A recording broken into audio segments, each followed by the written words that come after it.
إن الحمد لله نحمده ونستعينه ونستغفره ونعوذ بالله من شرور أنفسنا ومن سيئات أعمالنا من يهده الله فلا مضل له ومن يضلل فلا هادي له وأشهد أن لا إله إلا الله وحده لا شريك له وأشهد أن محمدًا عبده ورسوله أما بعد فإن خير الحديث كتاب الله وخير الهدي هدي محمد صلى الله عليه وسلم وشر الأمور محدثاتها وكل محدثة بدعة وكل بدعة ضلالة وكل ضلالة في النار۔ میری محترم ماں اور بہنوں، خواتین سے متعلق اللہ کے نبی صلی اللہ علیہ وسلم کی احادیث کا سلسلہ جاری ہے، اور پچھلے درس میں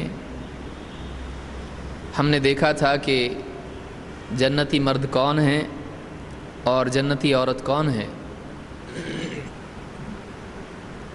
ان کے کیا اوصاف ہیں، ان کی کیا صفات ہیں، جس میں یہ بات بھی ہم نے دیکھی تھی کہ ایک واقعی دیندار عورت وہ ہے کہ اگر کسی بات سے اس کا شوہر اس سے راضی ہو جائے، اس سے ناراض ہو، تو وہ عورت اپنے شوہر کو راضی کرنے کے لیے بے چین ہو جائے اور خود سے پہل کرے۔ یہ اور بات ہے کہ شوہر بھی ایسا ہونا چاہیے کہ اگر اس سے خود غلطی ہوئی ہے تو وہ اپنی غلطی کی اصلاح اور اس کے اقرار کے لیے پہل کرے۔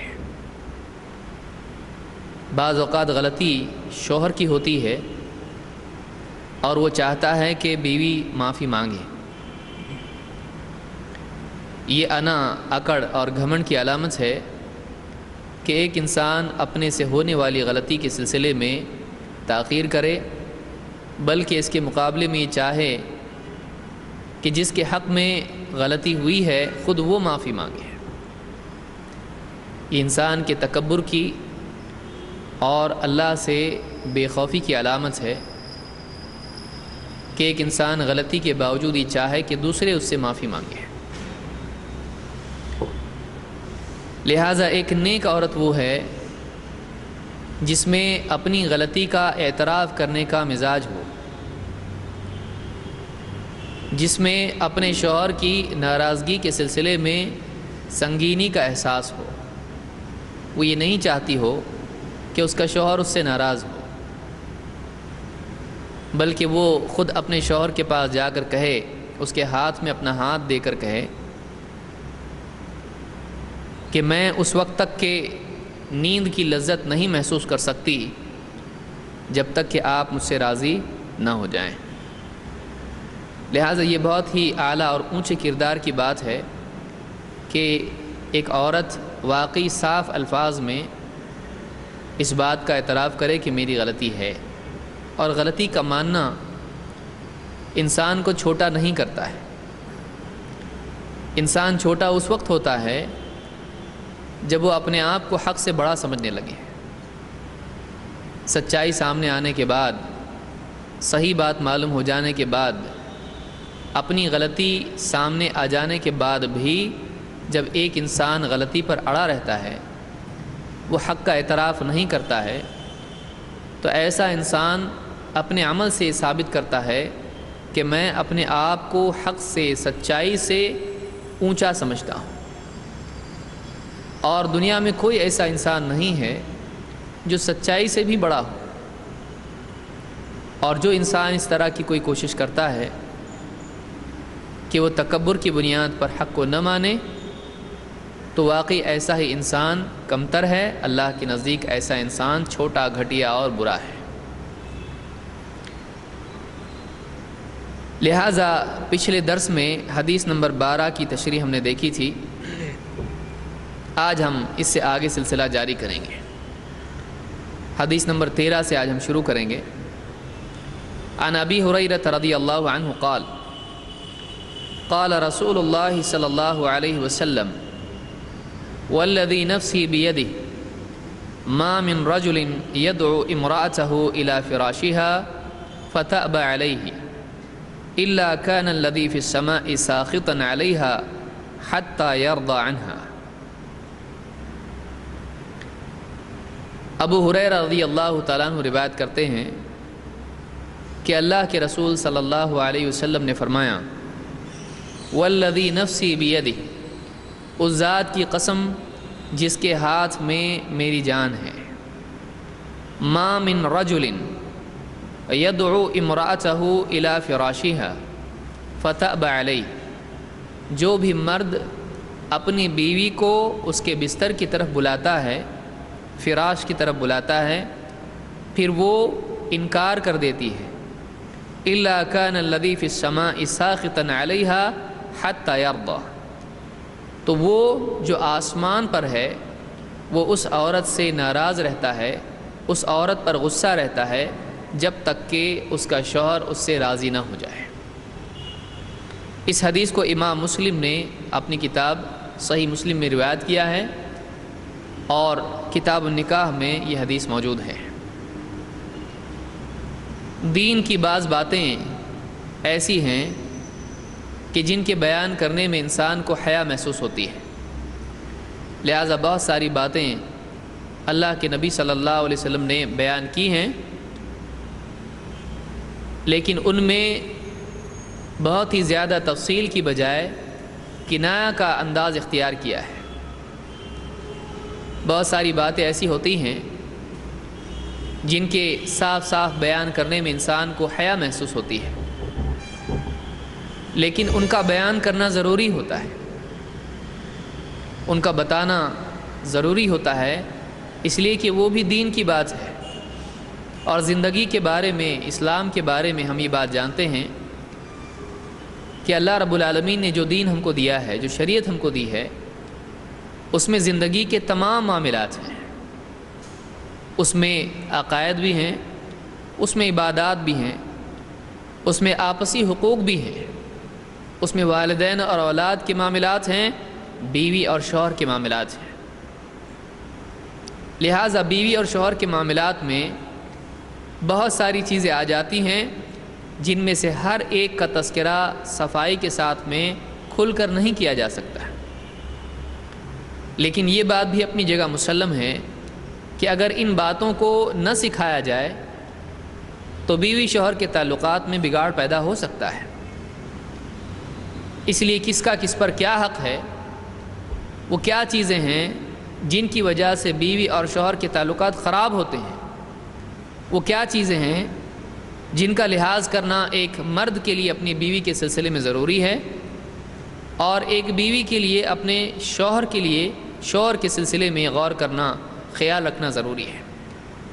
ان چیزوں کے بتانے کے لیے اللہ کے نبی صلی اللہ علیہ وسلم نے بعض احادیث میں اس طرح کی باتیں بیان کی ہیں جن کو عام طور پر لوگ بیان کرنے سے شرماتے ہیں، لیکن یہ بات یاد رکھیں کہ اللہ تعالیٰ بھی حیا نہیں کرتا ہے ان چیزوں سے جو حق ہیں، حق کے بیان کرنے سے شرمانا نہیں چاہیے۔ لہٰذا اس طرح کی احادیث میں بیوی شوہر کے ذاتی معاملات جس کو عام طور سے لوگ گفتگو میں نہیں لاتے ہیں، بیان ہوئے ہیں، اس سے سمجھنا نہیں چاہیے کہ یہ باتیں درس میں کیسے آ گئیں۔ یاد رکھیں بیوی اور شوہر کے ایک دوسرے پر حقوق کا جاننا ایک انسان کے لیے ضروری ہے، اور آپ بتائیں اگر یہ حدیث ہم کو معلوم نہیں ہو اور خواتین اور شوہر میں اس طرح کے ایک دوسرے کے حق کی ادائیگی میں کوتاہی ہو جائے تو بہت ممکن ہے کہ وہ اللہ کے نزدیک مجرم بن جائے اور جان بھی نہیں رہا ہو۔ لہٰذا اس طرح کی احادیث کو بتانا بھی ضروری ہے، اور یہی وجہ ہے کہ اللہ کے نبی صلی اللہ علیہ وسلم نے یہ بات بیان کی، اور محدثین نے اپنی کتابوں میں اس کو نقل کیا ہے، صحابہ نے اس کو ذکر کیا، تابعین نے اس کو آگے پہنچایا، اور اس طرح کی احادیث بعض اوقات بیوی شوہر کے معاملات، کبھی غسل کی بات آتی ہے، کبھی محبت کی بات آتی ہے، کبھی اس طرح کے جنسی معاملات کا تذکرہ اس میں ہوتا ہے، تو ایسی چیزیں اگر نہ بتائی جائیں تو ایسی صورت میں زندگی کے لیے مسائل کھڑے ہو جاتے ہیں۔ ایک ماں اپنی بچی کو نکاح کے بعد کے معاملات اگر شرم کی وجہ سے نہیں سمجھاتی ہے تو آپ سوچئے اس بچی کی آنے والی زندگی میں کتنا بڑا نقصان اس کو ہو سکتا ہے۔ لہٰذا کسی نہ کسی کو یہ باتیں بتانی پڑتی ہیں، لیکن کچھ باتیں آپسی سلوک کی ہوتی ہیں۔ شریعت کے معاملات نبی کے لیے لازم ہوتا ہے کہ وہ بتائیں۔ آدمی اپنی طرف سے ان چیزوں کو نہیں بتا سکتا ہے کہ کون سی چیز سے اللہ راضی ہوتا ہے اور کون سی چیز سے ناراض ہوتا ہے۔ لہٰذا اللہ کے نبی صلی اللہ علیہ وسلم نے یہ باتیں ہم کو بتائی ہیں۔ یہ میں نے اس لیے بیان کیا کہ ہو سکتا ہے آئندہ مزید احادیث آپ پڑھیں اور اس درس میں بھی کچھ ایسی حدیثیں گزریں تو بعض اوقات انسان سوچتا ہے کہ یہ باتیں درس میں نہیں آنا چاہیے، لیکن یاد رکھیں کہ جب یہ نہیں سکھایا جائے گا، یہ نہیں بتایا جائے گا تو انسان کو معلوم نہیں ہوگا اور وہ اللہ کے ہاں مجرم ہوگا۔ عن ابی ہریرہ رضی اللہ عنہ قال قال رسول اللہ صلی اللہ علیہ وسلم، ابو ہریرہ رضی اللہ تعالیٰ روایت فرماتے ہیں کہ اللہ کے رسول صلی اللہ علیہ وسلم نے فرمایا، والذی نفسی بیدہ، اس ذات کی قسم جس کے ہاتھ میں میری جان ہے۔ قسم کھانا اپنی بات کی تأکید کے لیے اللہ کے نبی صلی اللہ علیہ وسلم کی سنت ہے۔ بعض اوقات بہت ہی سخت یا اہم بات جب اللہ کے نبی صلی اللہ علیہ وسلم بیان کرتے تھے تو آپ کہتے تھے اس ذات کی قسم جس کے ہاتھ میں میری جان ہے۔ قسم کیوں کھائی جاتی ہے؟ قسم اس بات کے بیان کرتے ہوئے کھائی جاتی ہے جس کے بیان کرنے والا پختہ یقین رکھتا ہو اور وہ یہ چاہتا ہو کہ سننے والا بھی مضبوطی سے اس پر یقین کرے۔ یہ کوئی غلط بات نہیں ہے بلکہ یہ حق بات ہے۔ کسی بات کی حقانیت میں تأکید پیدا کرنے کے لیے قسم کھائی جاتی ہے۔ قسم کھانے میں اصول یہ ہے کہ ایک آدمی بے ضرورت قسم نہ کھائے۔ دوسری بات یہ ہے کہ وہ اللہ کے سوا کسی اور کی قسم نہ کھائے، اللہ کے سوا کسی اور کا حلف نہ اٹھائے۔ اللہ کے سوا کسی اور کی قسم کھانا شرک کے ابواب میں سے ہے، اس لیے کہ جس کی قسم کھائی جا رہی ہے وہ اس کی عظمت کی وجہ سے، اس کی تعظیم کی وجہ سے، اس کے اعلیٰ مقام کی وجہ سے کھائی جاتی ہے۔ لہٰذا اللہ ہی کی قسم کھانا چاہیے۔ یہ خود اللہ کے نبی صلی اللہ علیہ وسلم نے بیان کیا ہے۔ آپ کے زمانے میں بعض لوگوں نے کعبہ کی قسم کھائی تو آپ نے ان کو منع کر دیا ہے۔ آپ نے کہا کہ جس کو بھی جو بھی قسم کھائے وہ اللہ کے سوا کسی اور کی قسم نہ کھائے۔ والذی نفسی بیدہ، ہمارے ہاں پر آپ دیکھیں بعض اوقات آدمی کوئی بات بیان کرتا ہے، کہتا ہے اس اناج کی قسم جس پر میں بیٹھا ہوں، کبھی اپنے بچے کے سر پہ ہاتھ رکھ کے کہتا ہے کہ اس بچے کی قسم، کبھی کوئی کہتا ہے کہ ماں کی قسم۔ تو اس طرح سے مخلوق کی قسم کھانا جائز نہیں ہے۔ کسی بندے کی، اولاد کی، ماں باپ کی یا کسی اور چیز کی، فلاں کتاب کی قسم، بخاری کی قسم، تو اس طرح سے کوئی آدمی اگر کسی چیز کی قسم کھاتا ہے، کسی مخلوق کی قسم کھاتا ہے تو یہ جائز نہیں ہے۔ یہ شرک کے ابواب میں سے ایک باب ہے، شرک کی اقسام میں سے قسم ہے۔ والذی نفسی بیدہ ما من رجل يدعو امرأته الى فراشها فتأبى علیہ، جو بھی مرد، جو بھی شوہر اپنی بیوی کو بستر کی طرف بلاتا ہے، یعنی اس کو اپنی حاجت پوری کرنا ہے، اس کو اپنی شہوت پوری کرنا ہے اور وہ اس کے لیے اپنی بیوی کو بلاتا ہے، فتأبى علیہ، اور وہ بیوی اس کا انکار کر دیتی ہے، الا كان الذي في السماء ساخطا عليها حتى يرضى عنها، تو وہ ذات جو آسمان پر ہے وہ اس عورت سے مسلسل ناراض رہتا ہے یہاں تک کہ شوہر کو وہ راضی کر دے، یہاں تک کہ وہ شوہر اس سے راضی ہو جائے۔ اس کو امام مسلم نے روایت کیا ہے۔ اس حدیث میں کئی باتیں معلوم ہوئیں، وہ یہ کہ شوہر کا حق ہے کہ بیوی اس کی خواہش کو پورا کرے۔ اگر وہ چاہتا ہے اور بیوی انکار کر دے اور بیوی کے پاس واقعی کوئی عذر نہ ہو، اگر بیوی کے پاس کوئی عذر نہ ہو تو ایسی صورت میں اللہ رب العالمین اس بیوی سے ناراض ہوتا ہے۔ عذر یہ ہے کہ ایک عورت بیمار ہے اور شوہر سے تقاضا کرے، شوہر کو احساس اس بات کا ہونا چاہیے کہ بیوی بیمار ہے، لہٰذا خواہش کا یہ وقت نہیں ہے، یہ اس کی تیمارداری کا وقت ہے، اس کے علاج کا وقت ہے۔ لیکن بعض اوقات شوہر پر خواہش کا ایسا اثر ہوتا ہے کہ وہ اپنی بیوی کا لحاظ نہیں کرتا ہے۔ لہٰذا شوہر کو بھی چاہیے کہ وہ اپنی بیوی کا خیال رکھے کہ اپنی جنسی خواہشات کے لیے بیوی کو استعمال نہ کرے، وہ بیوی کا لحاظ نہ کرتے ہوئے اپنی ہی خواہشات کو سوچے، ایسا شوہر کو نہیں ہونا چاہیے۔ لیکن بعض اوقات خواتین کی طرف سے بھی کوتاہی اس سلسلے میں ہوتی ہے، اور اس کا نتیجہ یہ ہوتا ہے کہ شوہر کے دل میں بیوی کی نفرت پیدا ہوتی ہے، اور اگر اس کا سلسلہ جاری رہے کہ جب بھی شوہر تقاضا کرے بیوی اس کو جھڑک دے، اس کا انکار کر دے، تو یہ معاملہ طلاق تک جاتا ہے۔ اور اگر طلاق تک نہ جائے تو پھر شوہر اپنی خواہشات کے پورا کرنے کے لیے اپنے گھر سے باہر راستے تلاش کرنا شروع کر دیتا ہے، وہ اپنی جنسی خواہشات کے لیے غیر شرعی طریقہ اختیار کرنا شروع کر دیتا ہے، اور یہ گھر کے لیے، سماج کے لیے ایک بہت ہی شر کی چیز ہوتی ہے۔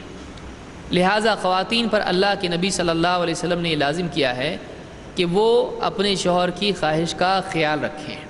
اسی لیے آپ نے یہاں پر فرمایا کہ وہ ذات، وہ اللہ جو آسمان پر ہے، اس عورت سے ناراض رہتا ہے یہاں تک کہ اس کا شوہر اس سے راضی ہو جائے۔ یہاں پر ایک بات یہ بھی معلوم ہوئی کہ بعض اوقات مخلوق کے حق ادا نہ کرنے کی وجہ سے خالق ناراض ہو جاتا ہے۔ لہٰذا بعض اوقات ایک مرد یا ایک عورت نمازی ہوتے ہیں، روزہ رکھتے ہیں اور ذکر و اذکار کرنے والے ہوتے ہیں، اور اسی طرح سے وہ قرآن کی تلاوت کرنے والے، صدقہ و خیرات کرنے والے ہوتے ہیں، لیکن کوئی ایک حق کسی بندے کا ایسا ہوتا ہے جو ان پر ہوتا ہے، اور وہ ایک حق ادا نہ کرنے کی وجہ سے بھی اللہ تعالیٰ ان سے ناراض ہو جاتا ہے۔ اس لیے انسان کو چاہیے کہ وہ بندوں کے حقوق کی بھی رعایت کریں، بندوں کے حق بھی ادا کرنے کی کوشش کریں۔ خصوصاً عورت کے لیے ذمہ داری ہے کہ وہ اپنے شوہر اور اپنی اولاد کے حقوق کی رعایت کرے۔ یہاں پر ایک اور بات یہ معلوم ہوئی کہ اللہ رب العالمین آسمان پر ہے۔ بہت سارے لوگ کہتے ہیں کہ اللہ ہر جگہ ہے۔ آپ سوچئے حدیث کیا ہے؟ الا کان الذی فی السماء ساخطا علیہا، تو وہ ذات جو آسمان پر ہے، ساخطا علیہا، وہ اس سے ناراض ہوتا ہے۔ تو وہ جو آسمان پر ہے یعنی اللہ، اس عورت سے ناراض رہتا ہے جب تک کہ اس کا شوہر اس سے راضی نہ ہو جائے۔ تو اللہ تعالیٰ آسمانوں کے اوپر ہے۔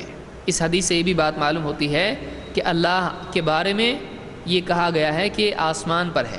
اگر ہر جگہ ہوتا تو اللہ کے نبی صلی اللہ علیہ وسلم فرماتے کہ پھر وہ جو ہر جگہ ہے اس سے ناراض ہوتا ہے۔ اللہ تعالیٰ ہر جگہ ہے کا عقیدہ قرآن و سنت میں کہیں بھی نہیں ہے۔ اس حدیث سے معلوم ہوتا ہے، اور اس طرح کی کئی اور احادیث ہیں، ان سے معلوم ہوتا ہے کہ اللہ تعالیٰ عرش پر ہے، اللہ تعالیٰ تمام آسمانوں کے اوپر ہے۔ یہ بھی نہیں کہ آسمان کے اندر ہے، جیسے کسی برتن میں کوئی چیز ہوتی ہے۔ اللہ تعالیٰ آسمان کے اندر نہیں ہے، اللہ تعالیٰ زمین و آسمانوں سے بڑا ہے۔ وہ ایسا نہیں ہے کہ آسمان و زمین میں سمائیں، اللہ تعالیٰ آسمانوں سے بھی اوپر ہے، آسمانوں سے بھی اوپر ہے۔ سارے آسمانوں کے اوپر 7واں آسمان ہے، 6 آسمانوں سے اوپر، اور 6ٹھے آسمان پر اللہ کا عرش ہے، اور اس عرش سے بھی اوپر اللہ تعالیٰ ہے۔ لہٰذا اللہ تعالیٰ کسی جگہ میں مقید نہیں ہے، البتہ اللہ کے لیے جہت ہے، اللہ کے لیے اوپر کی جہت ہے کہ ہم جب دعا مانگتے اور ہمارا دل آسمان ہی کی طرف متوجہ ہوتا ہے، تو یہ خود ایک فطرت کی دلیل ہے کہ اللہ تعالیٰ اوپر ہے۔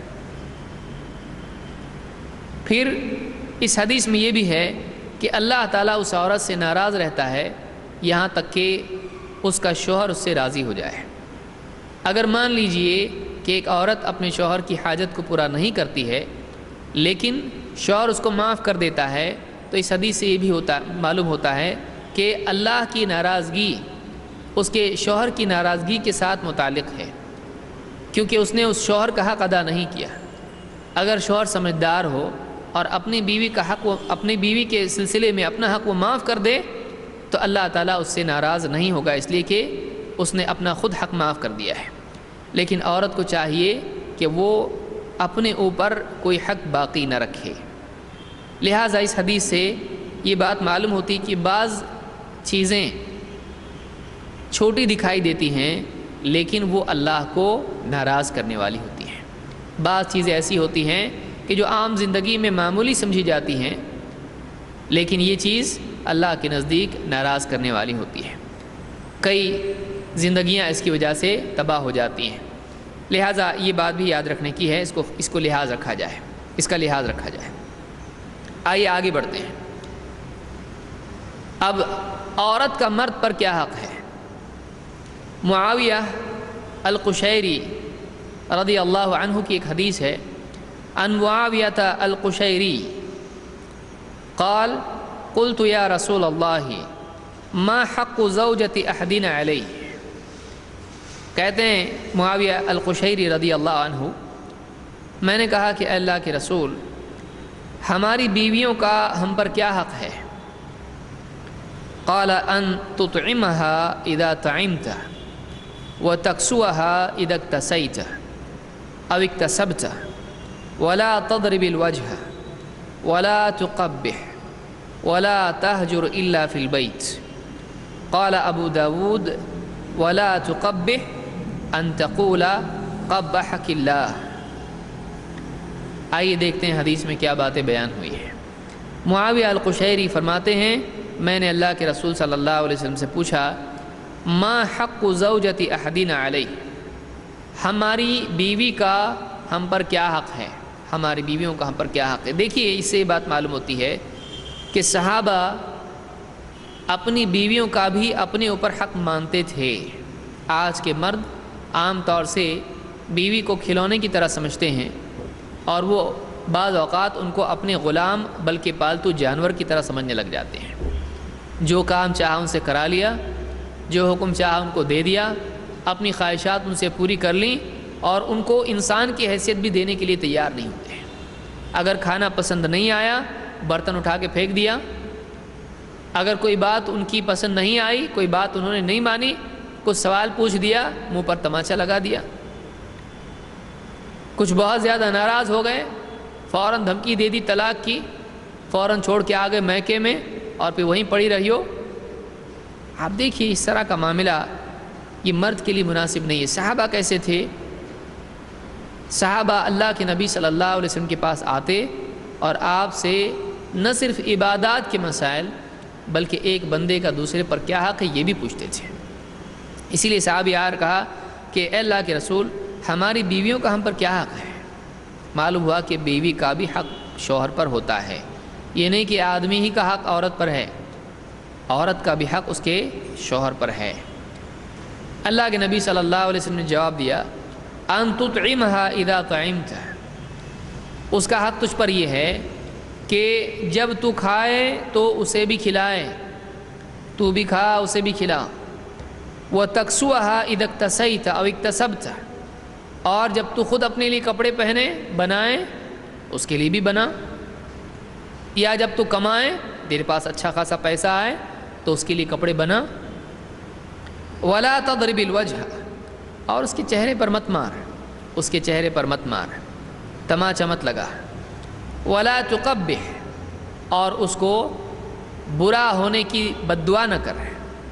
ولا تقبح ولا تهجر الا فی البیت، اور اس کے ساتھ قطع تعلق گھر کے باہر نہ کر، گھر کے باہر تو اس کو چھوڑ دے، ایسا نہ کر۔ اگر اس سے بات بند کی ہے تو یہ معاملہ گھر کے اندر رکھ، اس کو گھر کے باہر نہ لے جا۔ امام ابو داؤد جو اس حدیث کے نقل کرنے والے ہیں کہتے ہیں کہ اس میں جو لفظ آیا ہے حدیث میں ولا تقبح، اس کو تو قبیح نہ قرار دے، کہتے ہیں اس کے معنی یہ ہے کہ اس کو یوں نہ کہہ کہ قبحک اللہ، اللہ تیرا برا کرے، اللہ تیرا چہرہ بگاڑے، اللہ تیرے ساتھ برا معاملہ کرے، ایسی بد دعا اس کو مت دے۔ اس حدیث کو امام احمد، ابو داؤد، نسائی اور ابن ماجہ نے روایت کیا ہے، اور حدیث کے یہ الفاظ آپ کو سنن ابی داؤد میں ملیں گے، اور شیخ الالبانی نے اس حدیث کو حسن صحیح کہا ہے۔ اس حدیث سے معلوم ہوتا ہے کہ عورت کے سلسلے میں شوہر کی ذمہ داری ہے کہ وہ عورت کی غذا اور اس کے لباس کا خیال رکھے۔ بہت سارے شوہر گھر کے اندر کھانے پینے کی چیزیں مہیا نہیں کرتے ہیں اور خود باہر بریانی اور مرغے اڑاتے ہیں، لیکن گھر میں بیوی کے پاس کھانے کے لیے ڈھنگ کے اناج وغیرہ اور کچھ بھی چیزیں نہیں ہوتی ہیں، لیکن خود باہر اچھا خاصا کھاتے ہیں اور بیوی سوکھی روٹیاں کھا کے زندگی گزارتی ہے۔ وہ ٹھیک سے اپنی بیوی کو گھر کے لیے کھانے پینے کی چیزیں مہیا نہیں کرتے ہیں۔ دوسرے خود اچھے اچھے لباس پہن کر باہر گوگل پہن کے ٹھہرتے ہیں، لیکن بیوی کو اگر دیکھیں بیوی کے پاس ڈھنگ کے لباس نہیں ہوتے ہیں۔ اس بات سے اللہ کے نبی صلی اللہ علیہ وسلم نے منع کیا ہے۔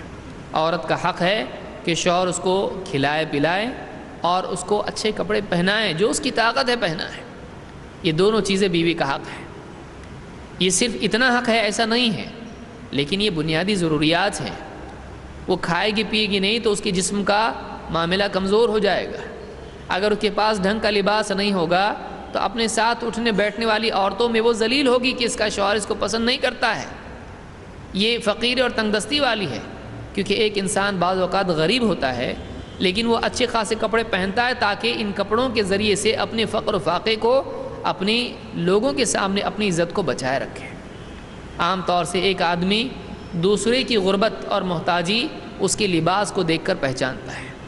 ایک آدمی کے کپڑے آپ دیکھیں، پھٹے پرانے کپڑے ہوں، ایک دم گھسے ہوئے کپڑے ہوں، کروڑ پتی بھی اگر ہوگا تو دیکھ کے کوئی بھی آدمی یہ کہے گا کہ یہ تو غریب آدمی ہے۔ ہو سکتا ہے کوئی آدمی کہیں وہ بیٹھا ہوا ہو تو اس کے سامنے پیسے بھی ڈال کے چلا جائے۔ ایک آدمی کا لباس اس کی مالداری کی حیثیت کو ظاہر کرتا ہے۔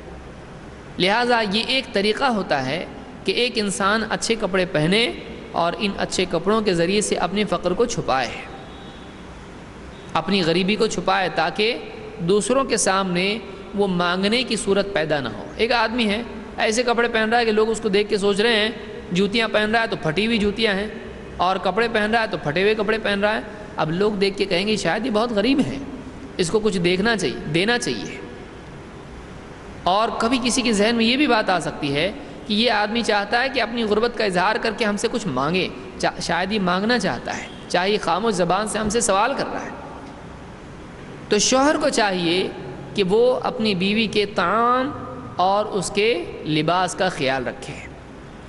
ہاں، یہ تقویٰ کی اور زہد کی اعلیٰ قسم ہے کہ ایک انسان کے پاس مال و دولت ہو پھر بھی وہ اتنی سادہ زندگی گزارے کہ وہ ان چیزوں کا خیال نہ رکھے، کم کھائے اور لباس کے اعتبار سے ایک دم سادہ بلکہ پھٹے ہوئے بھی کپڑے پہنے، لیکن اس کے دل میں واقعی کسی سے مانگنے کا جذبہ نہ ہو، اور یہ آدمی مخلوق سے مستغنی ہو جائے، یہ صرف اللہ سے مانگنے والا انسان ہو اور معروف ہو کہ اس کے پاس ہے لیکن یہ خرچ کرنے والا ہے، یہ خرچ کرنے والا ہے اور سادہ زندگی گزارتا ہے۔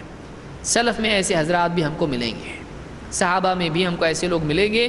خلیفہ راشد عمر بن خطاب رضی اللہ تعالیٰ عنہ کو ایک مرتبہ ممبر پر لوگوں نے دیکھا کہ وہ خطبہ دے رہے ہیں اور ان کے جبے میں 13 پیبند لگے ہوئے ہیں، 13 پیبند لگے ہوئے ہیں۔ تو ایسے بھی لوگ ہوتے ہیں کہ جو سادہ زندگی گزارتے ہیں، ان کے پاس ہوتا ہے لیکن وہ خرچ کرنے والے ہوتے ہیں اور اپنے پہ استعمال نہیں کرتے ہیں لیکن بندوں کو دیتے ہیں۔ لیکن یہاں یہ بھی یاد رکھیں کہ ایک آدمی اتنا زیادہ سخی ہو جائے کہ ساری دنیا کے لیے سخی ہو اور گھر والوں کے لیے مصیبت بن جائے، باہر خرچ کر کے آ رہا ہے اور بیوی کا حق ادا نہیں کر رہا ہے، جبکہ بیوی چاہتی ہے کہ مجھ کو دو، لیکن وہ باہر خرچ کر دے، دوسروں کے سامنے سخی ہو اور تصویریں بھی کھنچوا لے مال خرچ کرنے کے اعتبار سے، لیکن گھر والوں کے حقوق ادا نہ کرے، بیوی بچوں کے کھانے پینے اور لباس اور دوسری ضروریات کا لحاظ نہ کرے، یہ آدمی گناہ گار ہے۔ ہاں، اگر بیوی راضی ہے، اگر اس کی بیوی راضی ہے کہ وہ چاہتی ہے کہ آپ صدقات کیجئے، میں سادہ زندگی گزارنے کے لیے تیار ہوں، اگر بیوی اس کے لیے راضی ہو تب بات اور ہے، اس کے بعد بات اور ہے۔ جیسے کہ ابوبکر صدیق رضی اللہ تعالیٰ کو آپ دیکھیں کہ سب کا سب مال صدقہ کر دیا ہے۔ اللہ کے نبی صلی اللہ علیہ وسلم نے جب تقاضا کیا تو گھر سے سب اٹھا کے لا کے سب صدقہ کر دیا۔ آپ نے پوچھا پیچھے کیا چھوڑا؟ کہا اللہ اور اس کے رسول کو چھوڑا اپنے گھر کے اندر۔ یعنی اس طرح کا معاملہ یہ ایسی صورت میں ہے جبکہ گھر والے بھی اسی مزاج کے ہوں، اسی رنگ میں رنگے ہوئے ہوں، وہ خود بھی اللہ پر توکل کرنے والے اور مخلوق کے لیے اپنی حاجات کو پیچھے رکھنے والے ہوں، اللہ اور اس کے رسول کے لیے، اللہ کے دین کے لیے سب کچھ نچھاور کرنے والے، لٹانے والے ہوں۔ اللہ کی خاطر دینے والے ہو، اللہ اور اس کے رسول کی بات پر سب کچھ کرنے والے ہوں۔ بہرحال یہاں پر یہ بات معلوم ہوئی کہ شوہر کو چاہیے کہ وہ بیوی کے کھانے کا خیال رکھے، اس کے لباس کا خیال رکھے، اگر وہ مانگے تو اس کو دے، اور اس کے مانگنے سے پہلے اس کا خیال رکھے۔ اس حدیث میں راوی کو شک ہے کہ اذا اکتسیت کہا ہے یا اذا اکتسبت کہا ہے۔ اکتسیت کا مطلب ہوتا ہے پہنے، جب تو پہنے تو اپنی بیوی کو پہنا، یعنی جب تجھ کو اپنے لباس کا خیال ہو تو صرف اپنا ہی خیال نہ کر، اپنی بیوی کا بھی خیال کر کے اس کے پاس بھی ہے کہ نہیں ہے، اس کو بھی ضرورت ہے یا نہیں ہے، یہ بھی دیکھ لے۔ اور او اکتسبت، جب تو کمائے، تیرے پاس پیسہ آئے اور تجھ کو لگے کہ میرے پاس تو کافی پیسہ ہو گیا، اب کیا کروں، تو بیوی کے کھانے اور اس کے لباس کا خیال رکھ۔ ولا تضرب الوجہ، اور اس کے منہ پر مت مار، اس کو تھپڑ نہ لگا، اس کو تماچا نہ لگا۔ معلوم ہوا کہ یہ جائز نہیں ہے، بہت سارے لوگ یہ جانتے نہیں ہیں، بلکہ میں سمجھتا ہوں عام معاشرے میں یہ چیز رائج ہے کہ چاہے عورت ہو یا مرد ہو، اولاد کا معاملہ ہو یا بیوی کا معاملہ ہو، ذرا سا آدمی غصے میں آ گیا فوراً دوسرے کے چہرے پر تماچا لگا دیتا ہے۔ اسلام میں یہ جائز نہیں، یہ حرام ہے، یہ خود ایک گناہ ہے کہ کسی کے چہرے پر مارا جائے۔ اللہ کے نبی صلی اللہ علیہ وسلم نے چہرے پر مارنے سے منع کیا ہے، کسی کے بھی چہرے پر مارنا جائز نہیں ہے، تماچا لگانا اسلام میں جائز نہیں۔ بچوں کو آپ دیکھیے، بات بات پر ماں باپ مارتے ہیں، اسکولوں میں ٹیچر مارتے ہیں، چہرے پر مارتے ہیں، چہرے پر مارنا جائز نہیں ہے۔ بیوی کے چہرے پر شوہر تماچا لگا دیتا ہے، آپ سوچئے ایک آدمی نے زور سے چہرے پر تماچا لگا دیا، چہرے پر نشان ہو گئے، اب یہ تو باہر چلا گیا غصے میں، اب اس کی شوہر کی بہن ہے گھر کے اندر، اس کی ماں ہے گھر کے اندر، اور پڑوسی ہیں آس پاس، وہ ان سے ملے گی، ان کے سامنے جائے گی، آپ بتائیے وہ کہیں چہرے پر کیا ہوا تمہارے، آنکھ کیوں سوج گئی تمہاری، گال پر یہ نشان کیسے ہیں، کیا بتائے گی، شوہر نے مارا۔ اپنے گھر کے سارے معاملات یہ دوسروں تک جائیں گے۔ شوہر کے لیے جائز نہیں ہے کہ وہ چہرے پر مارے، اس کا یہ مطلب نہیں ہے کہ وہ بدن پر اس کو پٹائی کرے، ہڈی پسلی اس کی ایک کر دے۔ یہاں پر یہ ہے کہ چہرہ ایک انسان کی شخصیت کا نمائندہ ہوتا ہے، اسی لیے آپ کہتے ہیں میں نے اس سے منہ پھیر لیا، یعنی میں نے اس سے تعلقات قطع کر دیے۔ تو چہرہ ایک انسان کی پوری شخصیت ہوتا ہے، آپ اس کے چہرے پر اگر مار رہے ہیں تو اس کا یہ مطلب ہے کہ آپ نے اس کی پوری شخصیت کو ذلیل کیا۔ ایک آدمی کو آپ ہاتھ پر ماریں اور ایک انسان کو آپ چہرے پر ماریں، آپ دیکھیے وہ ذلت کس میں محسوس کرتا ہے، ہاتھ پر مارنے میں یا چہرے پر مارنے میں۔ ایک انسان کا چہرہ اس کی عزت ہوتا ہے، اس کے چہرے پر مارنا اس کو ذلیل کرنے کے ہم معنی ہوتا ہے۔ لہٰذا اسلام نے اس بات کا بہت لحاظ کیا ہے کہ کوئی انسان دوسرے کے ساتھ ایسا معاملہ نہ کرے جو اس کی عزت کو خراب کرنے والا ہو۔ وَلَا تَضْرِبِ الْوَجْهَ، اپنی بیوی کے چہرے پر مت مار۔ اس کے چہرے پر مارنا نہ صرف یہ کہ مارتے وقت اس کو ذلیل کرنا ہے، بلکہ جن لوگوں کے ساتھ، جن بہنوں کے ساتھ، جن خواتین کے ساتھ وہ اٹھتی بیٹھتی ہے، اگر چہرے پر نشان بن گیا اور زخم ہو گیا، اس عورت کے لیے اپنے تعلقات، بیوی شوہر کے تعلقات لوگوں کے سامنے بیان کرنے پڑیں گے۔ ہر عورت کا معاملہ کیا ہوتا ہے، کوئی عورت پوچھے کیسے چل رہا ہے، آپ کا شوہر کیسا ہے، بہت اچھا ہے ہمارا شوہر، میرا شوہر بہت اچھا ہے۔ کیسے تعلقات آپ کے ہیں، بہت اچھے تعلقات ہیں، دنیا میں شاید ہی کسی کے تعلقات ایسے ہوں، اتنا مجھ سے محبت کرتے ہیں میرے شوہر۔ ایک عورت اپنے گھر کے معاملات کو چھپائے رکھتی ہے۔ آپ کا شوہر آپ کا خیال دیتا ہے کہ نہیں دیتا ہے، بہت خیال دیتے ہیں، کبھی کوتاہی نہیں کرتے ہیں۔ ایک عزت دار عورت، ایک شریف عورت، ایک واقعی اپنی عزت کو بچانے والی عورت، اگر شوہر اس کے خیال کرنے میں اگر کوتاہی کرتا ہے تب بھی وہ ایسی بات کہتی ہے جس سے اس کا عیب لوگوں کے سامنے نہ آئے۔ کیوں؟ اس لیے کہ وہ یہ سمجھتی ہے کہ میری بے عزتی اگر میرا شوہر برا ہو، لوگوں کے سامنے میرے اور شوہر کے تعلقات اگر کھل کے آ جاتے ہیں میری بے عزتی ہو جائے گی۔ وہ اپنی عزت بچاتی ہے، اپنے شوہر کی عزت بچاتی ہے۔ لیکن اگر ایک شوہر اپنی بیوی کو ایسا لباس نہ دے کہ عزت بچنے کا موقع رہے، اور اس کے چہرے پر تماچے لگانے والا ہو، تو آپ بتائیے کہ اس کے لیے خود ایک ذلت ہوتی ہے۔ دوسری عورتوں کے مقابلے میں ایسی عورت اپنے کو کمتر محسوس کرتی ہے، شوہر کے اچھے تعلقات کی بنیاد پر وہ لوگوں کے سامنے فخر کرتی ہے کہ دیکھو میرا شوہر اتنا اچھا ہے، تو جو چھپانا چاہتی تھی وہ بھی سامنے آ گیا۔ وَلَا تُقَبِّحْ، چہرے پر مت مار، اور اس کے بعد وَلَا تُقَبِّحْ، اپنی بیوی کی تقبیح مت کر، اس کی تقبیح مت کر۔ کیا مطلب ہے؟ ابو داؤد نے الفاظ بیان کیے ہیں، وَلَا تُقَبِّحْ، اور اپنی بیوی کی تقبیح مت کر، یعنی ایک معنی اس کی یہ ہے کہ ایک شوہر بیوی سے کہے کہ مجھ کو ٹھیک سے دیکھنے نہیں دیے، اگر دیکھا ہوتا کہ تمہارا چہرہ ایسا ہے تو کبھی پسند نہیں کرتا، کہ آنکھیں ایسی ہیں، کان ایسے ہیں، ناک ایسی ہے، جلدی میں مجھ کو دکھا کے فوراً میرا نکاح کرتی ہے، ٹیڑھی ناک والی، ٹیڑھے کان، بڑے کان والی، اور دانت ایسے ہیں، اور یہ دیکھو آنکھیں کہاں جا رہی ہیں۔ تو اس طرح سے اگر ایک آدمی اپنی بیوی کا کوئی عیب ہے، اس کو بار بار ذلیل کرتا ہے کہ اس کا چہرہ برا ہے، اس کا چہرہ دیکھ کر ہی مجھ کو گھبراہٹ ہوتی ہے، اس کا چہرہ دیکھ کے ہی مجھ کو ایسا ہوتا ہے، اگر واقعی اس عورت میں کوئی کمی ہے تو بار بار وہ کمی اس کو جتا کے اس کو ذلیل کرنا یہ جائز نہیں ہے۔ اسی لیے آپ دیکھیں کہ حضرت عائشہ رضی اللہ تعالیٰ نے ایک دوسری بیوی آپ صلی اللہ علیہ وسلم کی، غالباً زینب رضی اللہ تعالیٰ نے، ان کے بارے میں ہاتھ کے اشارے سے کر کے بتایا وہ چھوٹی، یعنی ان کا قد کم ہے، تو ہاتھ کے اشارے سے ٹھنگنا پن بتایا، دیکھو ایسی چھوٹی ایک دم۔ تو آپ نے کہا تو نے زبان سے تو نے ایسا کلمہ کہا ہے، تو نے ایسی بات کی ہے کہ اگر یہ بات سمندر میں ملا دی جائے تو پورا پانی کڑوا ہو جائے گا۔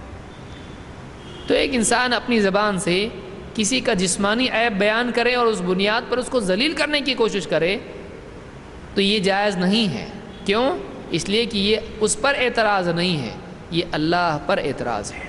اس کو پیدا کرنے والا کون ہے؟ اس کو ویسا بنانے والا کون ہے؟ کسی عورت کا قد چھوٹا ہے، اب شوہر اس کو کہے ٹھیک نہیں ادھر آؤ، مجھ کو معلوم نہیں تھا، میں کھڑے ہو کے دیکھا نہیں کہ اس کی ہائٹ کتنی ہے، دور سے دیکھا تھا اس کو، بعد میں معلوم پڑا اتنی چھوٹی، کر دیے میرا نکاح، بار بار یاد دلائے، اس کو اس طرح سے ذلیل کرے تو یہ جائز نہیں ہے، یہ جائز نہیں ہے۔ کسی کی 6 انگلیاں ہوتی ہیں، کسی کا کیا ہوتا ہے، تو کسی کے دانت ٹیڑھے ہوتے ہیں، اب منہ کھول کے تو نہیں اس نے بتایا تھا کہ دیکھیے میرے دانت بھی دیکھ لیجئے، رشتہ دیکھنے کے لیے گیا، اس نے ایک نظر دیکھا اس کو، بس معلوم نہیں پڑا اس کو، بعد میں کہہ رہا کہ دیکھو ایسی ایسی ہے، اس کے کان ایسے ہیں، دوپٹے میں چھپے ہوئے تھے، آپ دیکھ رہا ہوں تو اتنے بڑے بڑے کان۔ تو ہر انسان، اب بیوی بھی ایسا اگر کرنے لگے، اس کے اندر کوئی عیب ہو اور بیوی بعد میں کہے کہ مجھ کو تھوڑی معلوم تھا، میں تو نگاہ اٹھا کے بھی نہیں دیکھی، دیکھتی تو پہلے باپ تو کیا میں خود بھگاتی گھر سے، یہ بھی تو ہو سکتا ہے۔ کوئی آدمی ایک دم پرفیکٹ نہیں ہوتا ہے، جنت سے آیا ہو ایک دم۔ ہر انسان میں چاہے مرد ہو یا عورت ہو کمیاں ہوتی ہیں۔ اب اگر شوہر نکاح کے بعد میں کھانا ٹھیک سے نہیں بنا، اس کا فوراً اس کا عیب بتا دیا کہ تو ایسی ہے اور ایسی اور ایسی، سارے عیوب گنا دیے، پچھلے اگلے سارے معاملات۔ انسان کی کمزوری ہوتی ہے کہ وہ اپنے آپ کو ایک موضوع پر باقی نہیں رکھ پاتا ہے۔ اگر اس نے کھانا ٹھیک نہیں بنایا ہے تو سیدھا اس کے باپ تک چلا گیا، اس کی ماں کا بھی تذکرہ کرنا شروع کر دیا، تیری والدہ ایسی تھی اور ایسی تھی اور یوں تھی۔ ارے معاملہ کہاں ہے؟ کھانا ٹھیک نہیں بنایا، تم کہو کہ بھائی نمک ڈالا نہیں ٹھیک سے تم نے، ایسا کیوں کیا، آئندہ خیال رکھو، فوراً آدمی چلا جاتا ہے۔ ماں کیسا کھانا بناتی سکھایا نہیں ماں نے تم کو، جاہل کہیں کیا، اور یوں اس طرح سے ایک انسان، اور کبھی کبھی ایسا ہوتا ہے کہ ماضی کے بھی معاملات نکال دیتا ہے۔ اکثر لوگوں کا یہ عیب ہوتا ہے کہ جب بھی کوئی جھگڑا بیوی شوہر میں ہوتا ہے، کیا کرتے ہیں، بیوی بھی پچھلی باتیں نکالتی ہے، شوہر بھی پچھلی باتیں نکالتا ہے، ذاتیات پر چلے جاتے ہیں، مسئلہ کچھ اور ہوتا ہے اور گفتگو بحث بڑھتے بڑھتے بڑھتے ساری دنیا بھر کی باتیں، یہاں تک کہ ایک دوسرے کی ذات پر حملہ، عزت پر حملہ کرنا شروع کر دیتے ہیں، کیریکٹر تک چلے جاتے ہیں۔ یہ جو چیز ہے یہ انسان کے گھٹیا ہونے کی دلیل ہے۔ لہٰذا اللہ کے نبی صلی اللہ علیہ وسلم نے فرمایا وَلَا تُقَبِّحْ، اس کی تقبیح مت کر۔ ایک معنی یہ ہے کہ اس میں اگر کوئی عیب ہے بار بار اس کو عار دلائے، اس سے عار دلائے اس سے کہ تو ایسی ہے، مجبوراً میرا نکاح میں اب باقی رکھا ہوں ورنہ میں توڑ دیتا، بار بار یاد دلائے اس کو اس چیز کو۔ اور ایک معنی وہ ہیں جو یہاں پر امام ابو داؤد نے بیان کی ہیں کہ ان تقول قبحک اللہ، کہ تو اس کے چہرے پر بھی مت مار اور اس کو یوں نہ کہہ اللہ تیرا برا کرے، اللہ تیرا برا کرے، تیرا برا ہو تو اس کو بد دعا دینے لگے، اللہ تیرا چہرہ بگاڑ دے، اللہ تجھ کو برباد کرے، تیرا برا ہو، ایسا اس کی تقبیح یعنی چہرے کے بگڑنے کی بد دعا اس کو نہ دے، تیرا منہ کالا ہو، کچھ اس طرح کی بات، ایک اس طرح کے الفاظ بہت سارے لوگ آپس میں جھگڑے میں کہتے ہیں، تو آپ نے فرمایا ولا تقبح، اور امام ابو داؤد کہتے ہیں ان تقول قبحک اللہ، اللہ تیرا برا کرے، اللہ تیرا چہرہ بگاڑے، ایسی بد دعا اس کو نہ دے۔ اور کیا ہے ولا تہجر الا فی البیت، بیوی شوہر میں یہ ایک حقیقت ہے کہ دو انسان چاہے والدین اولاد ہوں، بھائی بھائی ہو، بھائی بہن ہو، بہن بہن ہو، بیوی شوہر ہو، دوست دوست ہوں، ہمیشہ ایک دم خوش خوش چل رہے ہیں ایسا کبھی نہیں ہوتا ہے۔ آپس میں کچھ نہ کچھ ایسی باتیں ہوتی ہیں کہ ایک کی بات دوسرے کو پسند نہیں آتی ہے، ایک کی کسی بات سے، کسی عمل سے دوسرے کے دل کو چوٹ پہنچتی ہے، اس کو تکلیف اور نقصان ہوتا ہے، وہ اس سے کسی بات پر ناراض ہوتا ہے، ایک انسان دوسرے انسان سے ناراض ہوتا ہے، اختلاف اور جھگڑے کی نوبت آتی ہے، ایسا ہوتا ہے۔ اسی لیے قرآن میں اللہ نے کیا فرمایا فَإِن تَنَازَعْتُمْ فِي شَيْءٍ، اگر تم میں کسی چیز میں اختلاف ہو جائے تو اس کو فَرُدُّوهُ إِلَى اللَّهِ وَرَسُولِهِ، اس کو کتاب و سنت کی طرف پیش کرو، اللہ اور اس کے رسول کی طرف پیش کرو۔ اللہ نے نہیں کہا کہ تم میں اختلاف ہونا ہی نہیں چاہیے، اللہ نے کہا اگر ہو جائے تو ایسا کرو، یعنی ہوگا، اختلاف پیدا ہوگا، ایک کو دوسرے سے تکلیف پہنچے گی، ایک کو دوسرے سے ناراضگی کے معاملات پیش آئیں گے، بیوی شوہر میں بھی ایسا ہوگا۔ ہنسی ہنسی میں کوئی بات بیوی کی زبان سے نکل گئی، شوہر ناراض ہو گیا، بات بات میں شوہر نے ڈانٹ دیا، بیوی کو برا لگا، بیوی نے ایسا کچھ کیا شوہر کی اجازت کے بغیر کیا، اس کو غصہ آئے گا، شوہر نے بیوی کا کوئی حق ادا نہیں کیا، وعدہ کیا پورا نہیں کیا، بیوی کو غصہ آئے گا، آپ نے کہا تھا یہ زیور لائیں گے لیکن نہیں لائے، اگر شوہر اس کو زیور نہیں لائے تو بیوی کے تیور چڑھ جائیں گے، ناراض ہوگی، اگر زبان سے کچھ نہیں کہے گی کم سے کم برتن تو پٹکے گی، جلدی جلدی چیزیں لا کے سامنے پٹکے گی، کھانا وانا سب، شوہر کو فوراً معلوم پڑ جاتا اچھا ایسا ہے کیا۔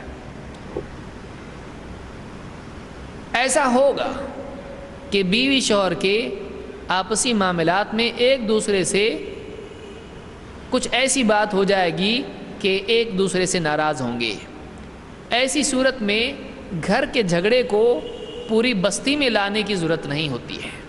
سمجھدار آدمی اپنے گھر کے آپسی معاملے کو گھر میں رکھتا ہے، اور ایک جاہل اور بے غیرت آدمی اپنے جھگڑے کو پورے گاؤں میں عام کر دیتا ہے۔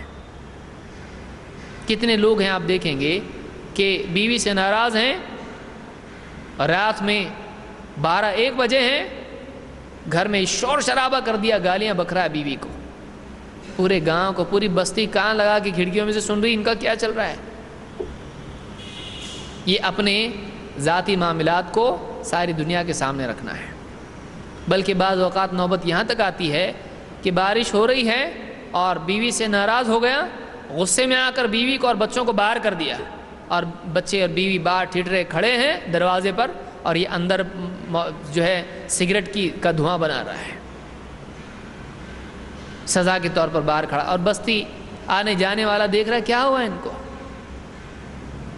بچوں کو اپنے سے چمٹایا عورت کھڑی ہے، بعض اوقات آدمی گھسیٹ رہا ہے بیوی کو باہر گھر کے، نکل جائے یہاں سے، اور سارے لوگ اپنی کھڑکیوں میں سے جھانک رہے، پوری کالونی دیکھ رہی ہے، پوری بلڈنگ کے سوسائٹی کے لوگ دیکھ رہے ہیں، کچھ لوگ غصے میں دیکھ رہے ہیں، کچھ لوگ چاہ رہے ہیں کہ کچھ اور ہو جائے، کچھ اور ہو۔ لوگوں کو ایسے تماشے دیکھنے کا بہت شوق ہوتا ہے۔ دو آدمی اگر باتوں باتوں میں لڑ رہے ہوں، کھڑے ہو کے لوگ بھیڑ بنا کے جماعت ہیں کہ کب کون پہلے مارتا ہے اس کو دیکھیں گے۔ لوگ چاہتے ہیں کچھ جھگڑا ہو، تھوڑا انٹرٹینمنٹ ہونا چاہیے۔ خواتین بھی دیکھتی ہیں، ہاں دیکھو بہت یہ کرتی ہے نا، میرا شوہر بڑا اچھا ہے، دیکھو ایسا آج ہو رہا نا اس کا، ہاں۔ یہ نہیں سوچتی ہے کہ یہ بھی تو ہماری بہن ہے۔ بعض اوقات دوسرے کی تکلیف دیکھ کر آدمی کو خوشی ہوتی ہے، دوسرے کی تکلیف دیکھ کر خوشی ہوتی ہے کہ اچھا ہے، چلو اب ہمارے سامنے یہ ڈٹ کے بات نہیں کر پائے گی، ہاں ہم کو معلوم ہے اب تمہارا کیا ہے، اب ہمارے سامنے بہت ہی سمجھداری کی باتیں، ایسا چلنا چاہیے، ایسا گھر یہ کرنا، اب کیا بات کرتی ہے، اب تو دیکھ لیا ہم نے تیرے گھر میں کیا ہے۔ یہ اس کی ذلت ہوتی ہے۔ شوہر کو چاہیے کہ جیسے وہ اپنی عزت کا خیال رکھتا ہے، اپنی بیوی کی بھی عزت کا خیال رکھے، اس لیے کہ وہ بھی ایک انسان ہے۔ جیسا مردوں میں وہ چاہتا ہے کہ ایسا لوگوں میں آئے، شوہر بھی کہتا چھپاتا ہے۔ کوئی اگر بول دے ارے میری بیوی تو ایسی ہے، بولتا نہیں باپ میری بیوی تو بہت اچھی ہے۔ کیوں اچھی ہے؟ کیونکہ اس لیے اچھی ہے، اگر برا بول دوں گا اس کی کمیاں تو میری عزت چلی جائے گی، لوگ ہنسی مذاق کریں گے۔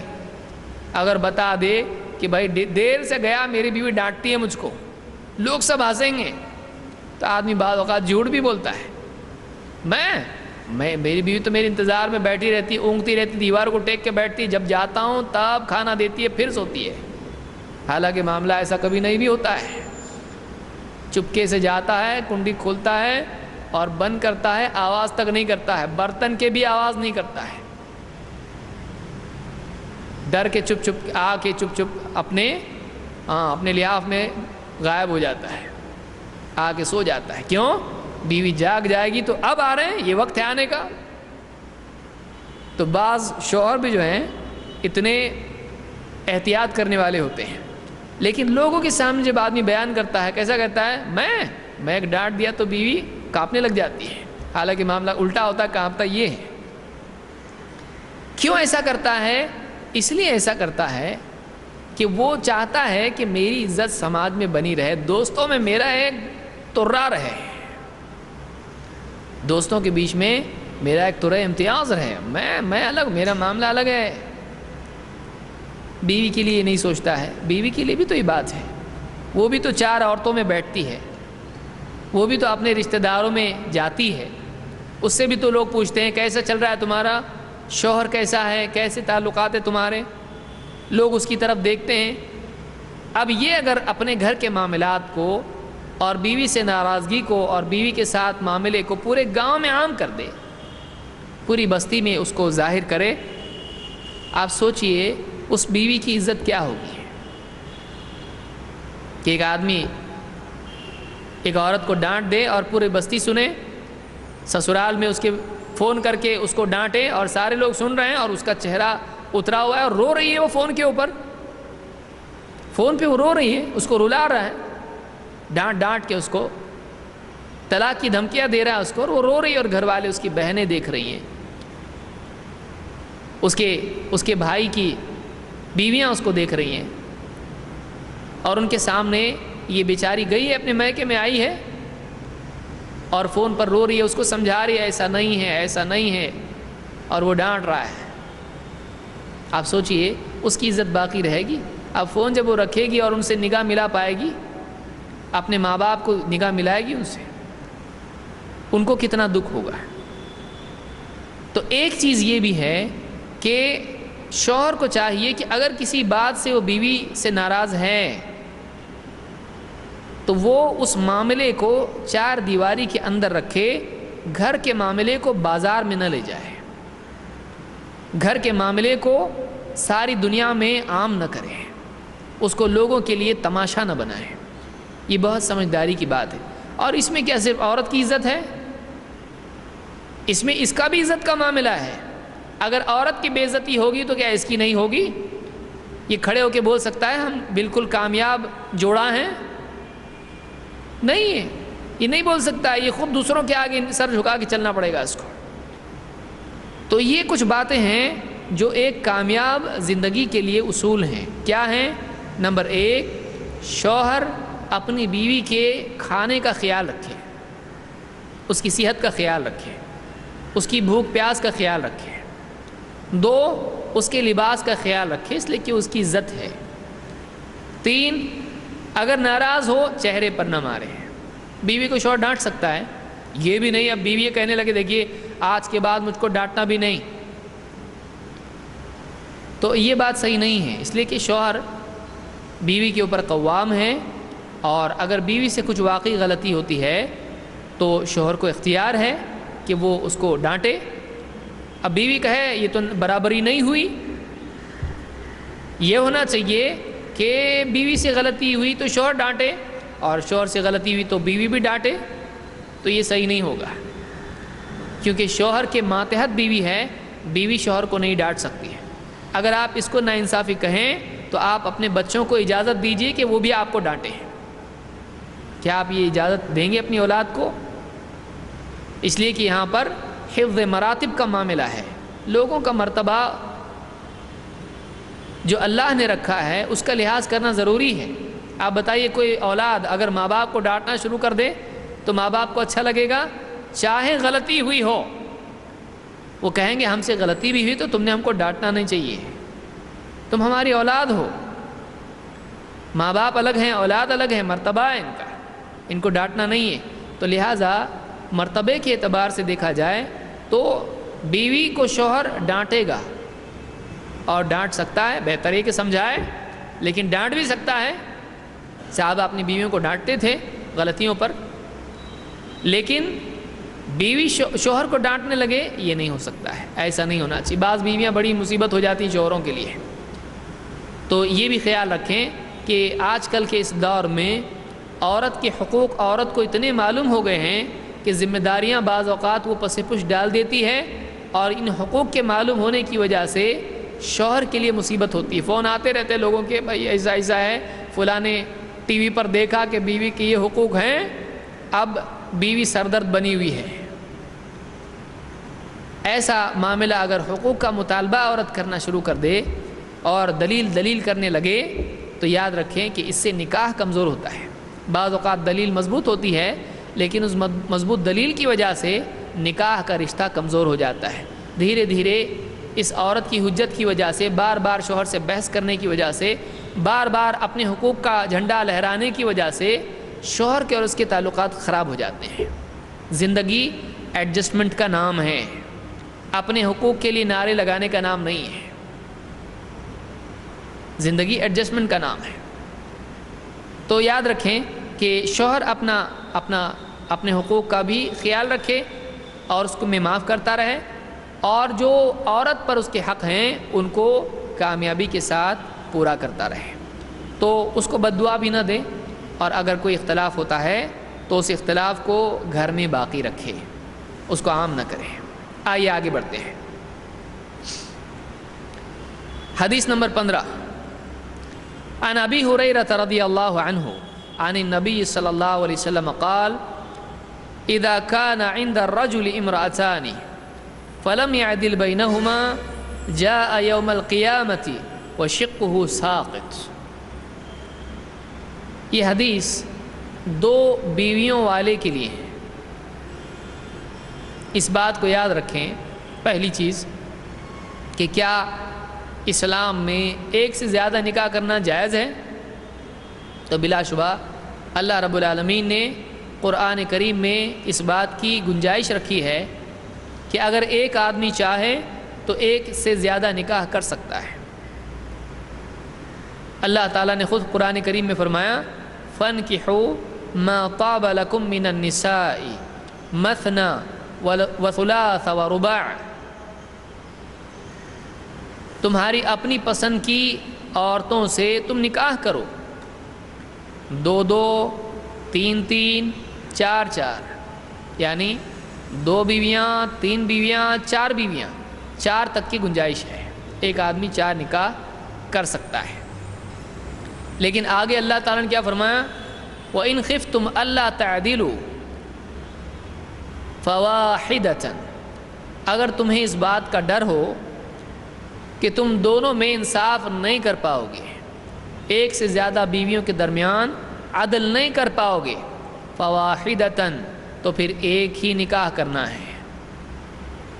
تو یہاں پر اللہ تعالیٰ نے عدل و انصاف کے نہ کرنے کے خوف کے وقت میں، یہ نہیں کہ آدمی کہے کہ میں پہلے نکاح کر کے دیکھتا ہوں اور نہیں ہوا تو کیسے کرے گا، نکاح کرنے کے بعد کیسے دیکھے گا انصاف کر سکتا ہوں کہ نہیں کر سکتا ہوں۔ اللہ تعالیٰ نے ایک ہی نکاح کی بات کہی، کب؟ اگر تمہیں ڈر ہو کہ تم عدل نہیں کر پاؤ گے۔ لہٰذا ایک آدمی اپنے آپ کو دیکھے، اپنے حساب کو دیکھے کہ اس کے پاس مال و دولت کے اعتبار سے اور اوقات کے اعتبار سے کتنی گنجائش ہے۔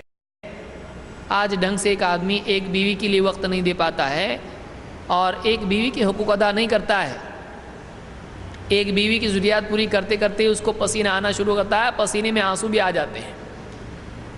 اب اگر دوسری بیوی بھی وہ کر لے تو اس کے لیے مصیبت کھڑی ہو جاتی ہے، صفا سے مروہ، مروہ سے صفا، ایک آدمی کی حالت خراب ہو جاتی ہے۔ تو ایسی صورت میں آدمی عام طور سے دوسری بیوی کے حق کو ضائع کرنے والا بن جاتا ہے، کیونکہ پہلا نکاح تو سارے رشتہ دار کر کے لاتے ہیں اور وہ بالکل ایک دم قانونی نکاح مانا جاتا ہے، لیکن دوسرا نکاح چونکہ اس نے اپنی پسند سے کیا ہوتا ہے اور اس کے ساتھ بارات میں آنے کے لیے بھی لوگ ڈرتے ہیں، اس کا ساتھ دینے کے لیے لوگ ڈرتے ہیں کہ مجھ کو ہی لوگ پھانسی کا پھندا دیں گے کہ تو نے پہلی بیوی کے ساتھ ظلم کروایا، لہٰذا کوئی آدمی اس میں ڈسپلے میں آتا نہیں ہے، اس کو اپنا نام بھی آنے نہیں دیتا ہے۔ لہٰذا دوسرا نکاح ہمارے معاشرے میں برا مانا جاتا ہے۔ اس میں اس بات میں آپ فرق کریں کہ کیا دوسرا نکاح خود غلط نکاح ہے؟ تو یاد رکھیں کہ دوسری قوموں کے اثر سے مسلمانوں میں یہ ایک غلط ذہنیت پیدا ہو گئی ہے کہ دوسرا نکاح کرنے والا آدمی برا ہوتا ہے۔ لوگ بھی چائے کی پیالیوں پر جب بیٹھتے ہیں کہتے ہیں اس کو سنا آپ نے اس کے بارے میں؟ کون؟ ارے وہ فلاں، کیا ہوا اس کا؟ دوسرا نکاح کیا اس نے۔ تو دوسرا نکاح کرنا گویا ایسا ہے کہ ایک آدمی بغیر نکاح کے کوئی تعلق قائم کرتے ہیں، اس کو اب حد لگائی جائے۔ دوسرا نکاح فی نفسی ہی غلط نہیں ہے، اور یہ بات بھی ہے کہ عام طور سے خواتین کے ڈپارٹمنٹ میں اس کے لیے بغاوت کا ایک معاملہ ہوتا ہے کہ عورت کبھی اپنے شوہر کے لیے دوسرے نکاح پر راضی نہیں ہو سکتی ہے، اور واقعی یہ بات اپنی جگہ اس کی نفسیات میں ہے، اللہ نے عورت کو ایسا بنایا ہے۔ بچوں میں بھی ہوتا ہے، ایک بچے کے بعد جب دوسرا بچہ پیدا ہو جاتا ہے تو دیکھیے پہلا جو بچہ ہوتا ہے وہ اگرچہ دوسرے بچے سے محبت کرتا ہے، لیکن اس کے باوجود ایک قسم کی جیلسی، ایک قسم کا حسد اس میں پہلے دوسرے بچے کے لیے پیدا ہو جاتا ہے۔ وہ کبھی اس کو مارتا بھی ہے، کبھی اس کو ڈانٹتا بھی ہے، کبھی دور جا کے کھڑے ہو کے غصے سے اس کو دیکھتا بھی ہے۔ جب ماں اس کو پیار کر رہی ہوتی ہے، گود میں لی ہوئی ہوتی ہے، تو پہلا بچہ غصہ ہوتا ہے، اس کو رلانے کی کوشش کرتا ہے، اس کو چھیڑنے کی کوشش کرتا ہے، پھر ماں پہلے بچے کو جب پیٹتی ہے تو دور جا کے ماں سے بھی ناراض ہوتا ہے، بچے سے بھی نفرت کرتا ہے۔ ایسا ہوتا ہے، انسان کو اللہ نے بنایا ایسا ہے کہ وہ اپنے چاہنے والے کی چاہت کو بٹتا نہیں دیکھ سکتا ہے۔ لیکن دنیا میں جیسے آپ جانتے ہیں کہ ایک بچے کے بعد دوسرا بچہ ہوتا ہے تو ماں کو دونوں بچوں سے محبت کرنی پڑتی ہے، باپ کو بھی دونوں کا خیال رکھنا پڑتا ہے، وہ یک طرفہ نہیں رہ سکتا ہے۔ اور لوگ اس کی وجہ سے یہ نہیں کہتے ہیں بھائی جب دوسرے بچے کا معاملہ ہے تو ایک ہی بچہ بس ہو گیا، ایسا نہیں کرتے ہیں۔ لوگ ایک سے زیادہ بچے چاہتے ہیں، لوگوں کی تمنا ہوتی ہے، اسی لیے آج بھی بہت سارے لوگ جہاں فیملی پلاننگ کی بات کر رہے ہیں ان کا بھی نعرہ کیا ہے؟ ہم دو ہمارے دو، وہ بھی ایک نہیں بول رہے ہیں، اور یہ معلوم نہیں آگے جا کے کیا بولیں گے، ہم دو اور ہم کو کچھ مت دو، تو اس طرح کی بھی بات آگے جا کے ہو سکتی ہے، اس لیے کہ آج آدمی اتنا خود غرض ہو گیا ہے، خود ہی سب کچھ کھا پی کے مرنا چاہتا ہے۔ تو دوسرا نکاح خود غلط نہیں ہے، اگر یہ کوئی آدمی مانتا ہے کہ دوسرا نکاح غلط ہے تو یہ کفر ہے۔ دوسرا نکاح اگر کوئی کہتا ہے دوسرا نکاح کرنا غلط چیز ہے تو یہ کفر ہے۔ کیوں؟ اس لیے کہ اللہ تعالیٰ نے جس چیز کو جائز کہا ہے، اور خود جس کو اللہ کے نبی صلی اللہ علیہ وسلم نے کیا ہے اس کو کوئی آدمی غلط کہتا ہے تو یہ آدمی اللہ پر اور رسول پر عیب لگا رہا ہے۔ ہمارے معاشرے میں دوسرے نکاح کو بہت ہی گری ہوئی نگاہ سے دیکھا جاتا ہے۔ یہ کیوں ہے ایسا؟ یہ جہالت کی وجہ سے ہے۔ یہ دوسری قوموں کو دیکھ کر ان کے طرز و اطوار کو دیکھنے کی وجہ سے۔ یاد رکھیں وہ لوگ دوسرا نکاح نہیں کرتے ہیں، لیکن ان میں سے بہت بڑا عدد ایسا ہے کہ جو دوسرا نکاح کیے ہوئے ہوتا ہے، ایک آفیشیل ہوتا ہے، ایک ان آفیشیل ہوتا ہے، ایک قاعدے کا ہوتا ہے، ایک فائدے کا ہوتا ہے۔ پہلا نکاح فیملی مانتی ہے، دوسرا نکاح ہوا ہوتا ہے، وہ تعلقات ہوتے ہیں جو نکاح ہی نہیں ہوتا ہے، باقی سب کچھ ہوتا ہے۔ تو باقی دوسروں میں بھی یہ چیزیں ہوتی ہیں، میں اس کی تفصیل میں نہیں جانا چاہتا ہوں، لیکن یہ یاد رکھیں کہ ایسا ہوتا ہے۔ اور اسلام نے دوسرے نکاح کے لیے ایک خانہ رکھا ہے۔ اگر پہلی بیوی ہے اور اس کو اولاد نہیں ہے اور دونوں چاہتے ہیں کہ ہماری معاملہ آگے بڑھے، شوہر چاہتا ہے کہ اس کو اولاد ہو، نسل آگے بڑھے، تو ایسی صورت میں وہ دوسرا نکاح کر سکتا ہے۔ یا بیوی کو کوئی بیماری ہو، ایسی صورت میں اس سے تعلق شوہر نہیں قائم کر سکتا ہے تو دوسرا نکاح کرنے کی گنجائش اس کے لیے ہے۔ ایسی کئی صورتیں ہو سکتی ہیں۔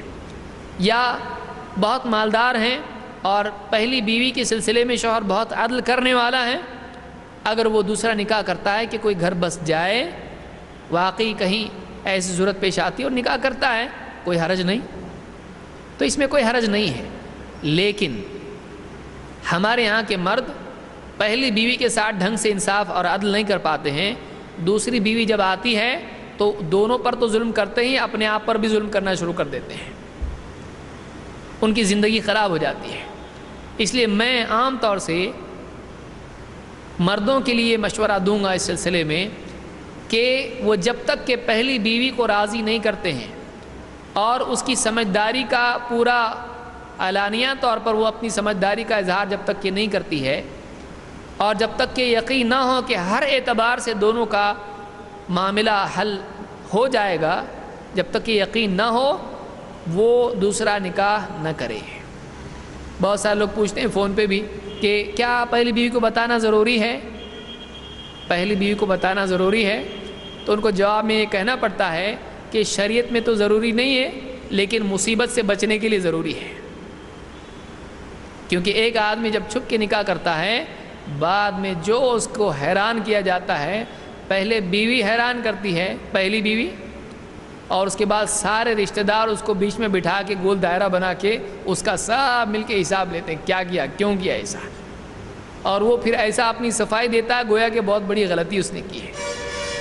پھر اس کے بعد دوسری بیوی کا حق وہ ادا نہیں کر پاتا ہے، اس کو پہلی بیوی کا جو کرائم کیا ہے اس نے، اس کو خوش کرنے کے لیے بہت تکلیف اٹھانی پڑتی ہے، اس کو زیادہ ٹائم دینا پڑتا ہے، اس کو زیادہ چیزیں دینی پڑتی تاکہ کسی طرح سے یہ ایڈجسٹ ہو جائے، اس کا غصہ کم ہو، اس کا ٹینشن نیچے آئے۔ اب اس میں دوسری بیوی ناراض ہوتی ہے کیونکہ وہ جان رہی ہوتی ہے کہ دوسری بیوی کا بھی حق ہے۔ اب وہ بتاتی ہے کہ دیکھیے آپ ان کو پہلی بیوی کو وقت دے رہے، مجھ کو نہیں، پہلی بیوی کو آپ ہدیہ دے رہے، مجھ کو نہیں، تو دوسری بیوی بھی پریشان کرنا شروع کرتی ہے۔ اب وہ سوچتا ہے یہاں جاؤں تو مصیبت، وہاں جاؤں تو مصیبت۔ وہ جا کے ہوٹل میں بیٹھتا ہے دوستوں کے ساتھ، چائے کی پیالی پر پیالی پیتا ہے، دوست جب جانے لگتا ہے چلو میں جاتا میرے گھر کو، تھوڑی دیر اور بیٹھ، ابھی تو 12 بجے ہیں، وہ انتظار کر رہا ہوتا ہے کہ پہلی بھی سو جائے، دوسری بھی سو جائے اور کسی طرح سے وقت ختم ہو جائے۔ یہ ایک زندگی ہے، یہ قید خانہ ہے۔ اس لیے کوئی آدمی اگر چاہتا ہے کہ دوسرا نکاح کرے، بلا شبہ یہ جائز ہے، قیامت تک جائز رہے گا۔ لیکن ایک انسان کو چاہیے کہ وہ اپنے حالات کا جائزہ لے، اور اللہ تعالیٰ نے اگر 4 تک کی گنجائش رکھی ہے تو وہیں اینڈ میں وارننگ بھی دی ہے، صرف 4 کو نہ دیکھے، بلکہ اللہ تعالیٰ کی طرف سے جو وارننگ ہوئی ہے، وَإِنْ خِفْتُمْ أَلَّا تَعْدِلُوا فَإِنْ خِفْتُمْ أَلَّا تَعْدِلُوا فَوَاحِدَةً، اگر تم کو ڈر ہے کہ تم دونوں کے ساتھ عدل نہیں کر سکتے تو پھر ایک ہی پہ جمے رہو، ایک ہی تمہارے لیے صحیح ہے۔ تو معلوم ہوا کہ اللہ تعالیٰ نے ایک کو لازم کیا ہے اس آدمی کے لیے جو عدل نہیں کر سکتا ہے، جو عدل نہیں کر سکتا ہے۔ لہٰذا یہی بات اس حدیث میں بیان ہوئی ہے۔ تو کوئی بھی شوہر اگر دوسرا نکاح کرنا چاہتا ہے، شریعت نے اس پر لازم نہیں کیا ہے، پہلے نکاح کے لیے بھی لازم نہیں کیا کہ ماں باپ سے پوچھے۔ لیکن آپ سوچئے، آپ کی اولاد اگر گھر پہ کسی کو لے کے آ جائے، ماں باپ ابھی بیٹھے ہیں کہ بیٹا آئے گا، اور بیٹا آیا تو کسی عورت کو لے کے آیا گھونگھٹ میں، کیا ہے یہ؟ کہ آپ کی بہو ہے۔ ارے ایسا کیسے شادی کر کے آ گیا، ہم کو بتایا بھی نہیں، ہم ابھی تیرے لیے رشتہ ڈھونڈ رہے ہیں، کسی کو بھی نہیں، ماں باپ کو بھی نہیں بتایا۔ وہ کہ اسلام میں ضروری نہیں ہے، اسلام میں ضروری نہیں ہے کہ ماں باپ سے پوچھے۔ ولی کس کا ہوتا ہے؟ لڑکی کا ہوتا ہے۔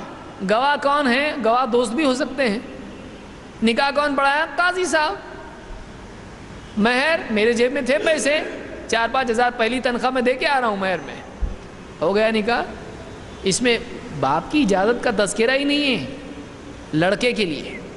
اب آپ کا بیٹا اگر ایسا کرے تو آپ کو کتنی خوشی ہوگی، کتنا اسلام پہ عمل کیا تو نے، آ بیٹا، گھر سے نکال دیں گے اس کو۔ تو ماں باپ یاد رکھے، مرد یاد رکھے کہ اگر اس کا بیٹا ایسا کر کے آئے تو کیا ہوگا، برا نہیں لگے گا اس کو۔ تو وہ خود سوچے کہ گھر میں لے کے آ گیا دوسری بیوی کو، اور پہلی بیوی اگر پوچھے تو کہے اسلام میں ضروری تھوڑی ہے۔ تو یاد رکھیے کہ تعلقات جو ہوتے ہیں یہ بھی اہم چیز ہے۔ صرف لوگوں کو شریعت کی دلیلیں بتا کر لوگوں کو چپ کرانا یہ اچھا طریقہ نہیں ہے۔ دلوں کا خیال رکھنا، حقوق کا خیال رکھنا، اور سماج معاشرے میں لوگوں کو لے کر چلنا یہ بھی ضروری ہے، یہ بھی ضروری ہے۔ لہٰذا اگر ایک انسان دوسرا نکاح کرنا چاہتا ہے تو وہ سب سیٹ کرے، اور سب سے پہلے بیوی کا موڈ سیٹ کرے، ورنہ جب اپسیٹ ہو جائے گی پہلی بیوی تو یاد رکھیے پھر زندگی بھر وہ، اور جب خاص طور سے بچے بڑے ہوں گے تب تو خوب ستائے گی اس کو۔ جب تک بچے چھوٹے ہوتے ہیں عورتیں خوب اچھا اس کو جانتی ہیں، جب تک بچے چھوٹے ہوتے ہیں بیوی شوہر کے تابع ہوتی ہے۔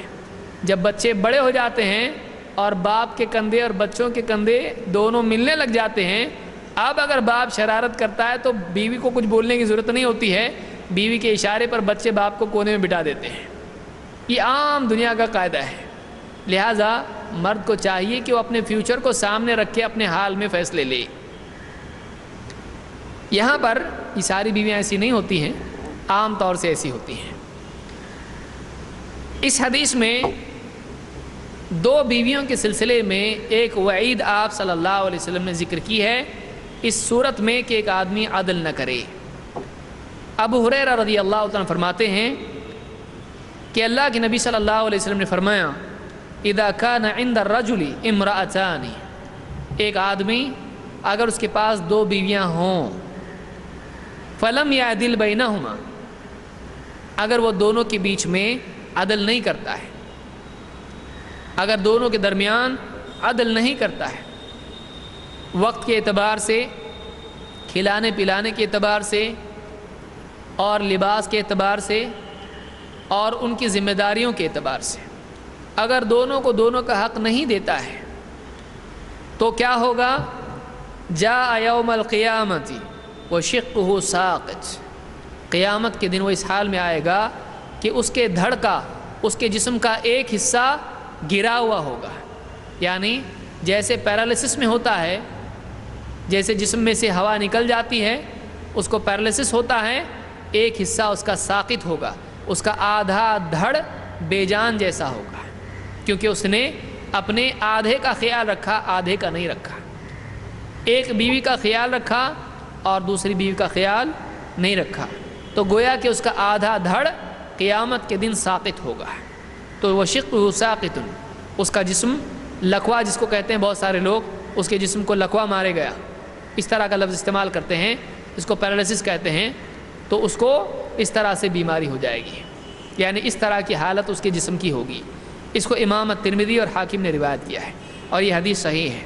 تو ایک پہلو جسم کا ساقط ہونا یہ اس کے لیے قیامت کے دن سزا ہوگی، معلوم ہوا کہ 2 نکاح کرنا یہ اسلام میں منع نہیں ہے، لیکن 2 نکاح کرنے کے بعد میں ایک آدمی دونوں کے بیچ میں اگر عدل نہیں کرتا ہے تو قیامت کے دن اللہ کے ہاں اس کو سزا ملے گی، قیامت کے دن اللہ کے ہاں اس کو سزا ملے گی۔ لہٰذا جو لوگ 2 نکاح کیے ہوئے ہیں وہ لوگ اس بات کو یاد رکھیں کہ ان کو چاہیے کہ بیویوں کے درمیان عدل کریں اور ان کو راضی کریں، ان کو راضی کریں۔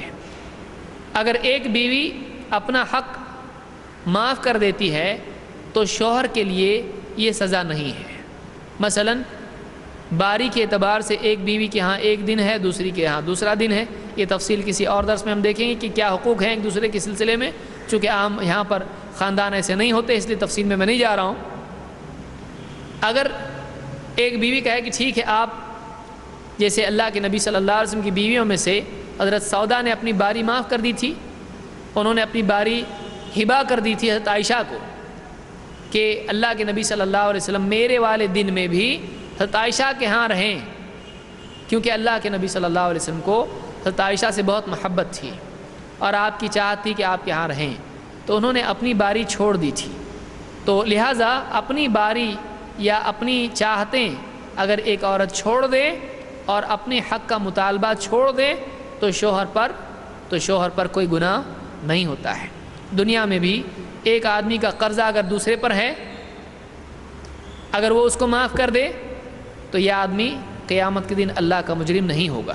تو بندوں کے جو حقوق ہوتے ہیں اگر وہ اپنے حق کو معاف کر دیں تو ایسی صورت میں جو جس سے حق آنا تھا اس پر کوئی گناہ نہیں رہتا ہے۔ تو اس حدیث میں کئی باتیں معلوم ہوئی، ایک تو یہ کہ دوسرا نکاح خود جرم نہیں ہے، لیکن دوسرا یہ کہ دوسرے نکاح کرنے کی فکر کرنے والوں کو بہت ساری چیزوں کا خیال رکھنا چاہیے، اور صرف کچھ باتوں کو لے کر یہ کہنا کہ اسلام میں ایسا بھی ہے اور سلف ایک سے زیادہ نکاح کرتے تھے اور ہمارے نبی نے ایک سے زیادہ نکاح کیے، ہمارے نبی نے ایک سے زیادہ نکاح کیے ہیں تو ان کو نبھایا بھی ہے، یہ نہیں کہ آپ نکاح کر لو اور نبھاؤ نہیں۔ تو یہ ہونا چاہیے، اس کا خیال رکھنا چاہیے۔ تو بہرحال آج کے لیے اتنا کافی ہے، مزید اس باتیں جو ہیں وہ ہم انشاءاللہ اگلے درس میں دیکھیں گے۔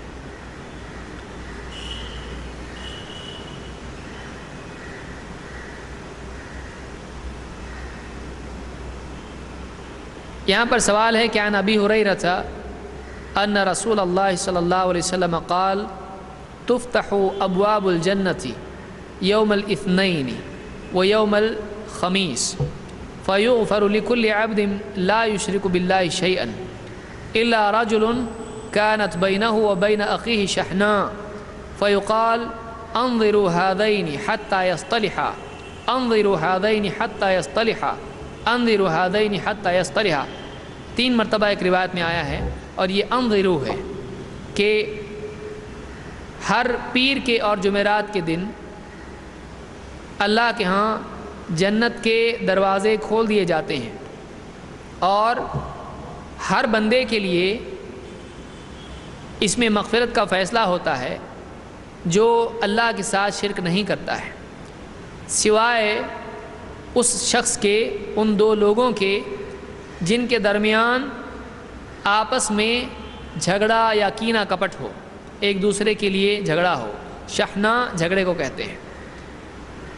فیقال یوں کہا جاتا ہے ان دونوں کو چھوڑے رکھو یہاں تک کہ آپس میں اپنا معاملہ درست کر لیں، صلح کر لیں، ان دونوں کو چھوڑے رکھو جب تک کہ اپنا معاملہ درست نہیں کرتے ہیں۔ تو یہ روایت ہے جس میں پیر اور جمعرات کے دن آپس میں جھگڑا رکھنے والے 2 مسلمانوں کی مغفرت نہیں ہوتی ہے، باقی سب کی ہوتی ہے۔ اس کی کیا وضاحت ہے؟ اس کی وضاحت یہ ہے کہ سوال اس میں ہے کہ دنیا میں رہنے والوں کے لیے یا مرنے کے بعد؟ یہ دنیا میں رہنے والوں کے لیے ہے، اس لیے کہ الفاظ کیا ہیں؟ حتی یصطلحا، یہاں تک کہ یہ آپس میں صلح کر لیں۔ مرنے کے بعد کہاں یہ صلح کریں گے؟ مرنے کے بعد یہ ایک دوسرے سے کیسے صلح کر سکتے ہیں؟ صلح کرنے کا، اپنے جھگڑے کو ختم کرنے کا موقع دنیا میں باقی ہے، آخرت میں نہیں۔ تو دنیا میں یہ معاملہ ہوتا ہے، زندگی کے لیے ہے، موت کے بعد کا معاملہ نہیں ہے۔ تو دنیا میں اگر یہ اپنے معاملے کو صحیح کر لیتے ہیں تو ان کی مغفرت ہو جاتی ہے، ورنہ نہیں ہوتی ہے۔ دوسرا ہے کہ پیر اور جمعرات کو روزہ رکھتے ہیں، کیا اس کا تعلق اسی حدیث سے ہے؟ اس حدیث کا تعلق پیر اور جمعرات کے روزے سے نہیں ہے۔ اس حدیث کا تعلق جہاں تک کہ حدیث کے الفاظ ہیں اس سے نہیں ہے، لہٰذا ایسا نہیں کہا کہ روزے داروں کے لیے یہ چیز ہے۔ یہاں پر یہ کہ پیر اور جمعرات کے دن جنت کے دروازے کھولے جاتے ہیں، لیکن اگر جھگڑا نہیں ہے تو مغفرت ہو جاتی ہے، اور جھگڑا ہے تو مغفرت نہیں ہوتی ہے۔ تو یہ روزے داروں کے لیے نہیں، عام مسلمانوں کے لیے۔ سوال ہے کہ جنتیوں کی جنت میں سب سے پہلے مہمانی مچھلی سے کی جائے گی، اور دوسرا کھانا جنتی بیل کے گوشت سے کھلایا جائے گا، یا مچھلی کے جگر کے گوشت سے کیا مراد ہے؟ کبھی دن نون۔ جہاں تک کہ مجھ کو یاد ہے، مجھ کو بہت پہلے زمانہ ہوا میں نے حدیث پڑھی تھی، جہاں تک کہ مجھ کو یاد یہ حدیث صحیح نہیں ہے جس میں مچھلی کے جگر کا گوشت سے شروعات ہوگی۔ میں انشاءاللہ اگلے درس میں اس کی تفصیل بیان کروں گا کہ وہ حدیث صحت اور ضعف کے اعتبار سے کیسی ہے، لیکن جہاں تک کہ مجھ کو یاد ہے وہ حدیث صحیح نہیں ہے کہ مچھلی کے جگر کا اور بیل کا گوشت کھلایا جائے گا۔ میں انشاءاللہ اگلے ہفتے میں تحقیق کر کے اس کے بارے میں بتاؤں گا کہ وہ حدیث کیسی ہے۔ تو یہ کچھ سوالات تھے جو اس سلسلے میں پوچھے گئے۔ اگلے درس میں ہم ان احادیث سے آگے بڑھیں گے۔ اقول قولی ھذا واستغفر اللہ لی ولکم۔